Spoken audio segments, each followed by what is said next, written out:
Les relations sexuelles extra-conjugales sont désormais interdites et passibles d'1 an de prison. La mesure, adoptée mardi, a été dénoncée par les défenseurs des droits humains comme une réduction de la liberté et un tournant vers l'intégrisme dans le pays à majorité musulmane le plus peuplé du monde. Le Parlement indonésien a adopté mardi matin un document criminalisant les relations sexuelles extra-conjugales. La réforme du code pénal, qui remonte à l'époque coloniale néerlandaise, a été approuvée par une majorité de parlementaires. En particulier, non seulement la cohabitation de couples non mariés, mais aussi les relations sexuelles extra-conjugales sont punissables. Selon celle-ci, la cohabitation illégale est passible de 6 mois de prison et les relations sexuelles extra-conjugales sont passibles d'1 an de prison. Le ministre de la Justice, Yasona Raoli, a déclaré au Parlement que « Nous avons fait de notre mieux pour tenir compte des questions importantes et des différentes opinions qui ont été discutées.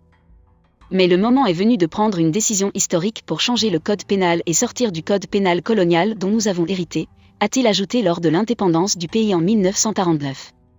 Albert Herry, porte-parole du comité chargé de rédiger le projet de loi au ministère de la Justice, a déclaré que la réforme protégerait l'institution du mariage.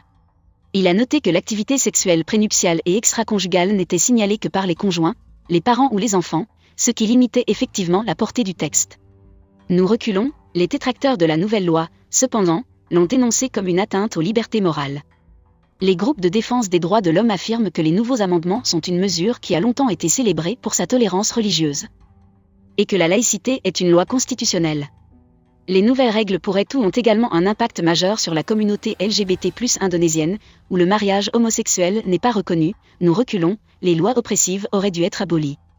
Mais le projet de loi montre que les affirmations des scientifiques étrangers sont vraies et que notre démocratie est définitivement en déclin, a déclaré Ousmane Hamid, directeur d'Amnesty International Indonésie.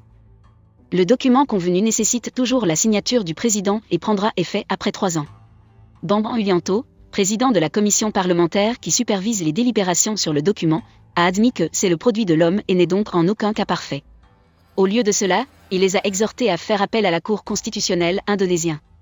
Qu'est-ce que vous en pensez ? N'hésitez pas à nous le dire en commentaire. Abonnez-vous à la chaîne.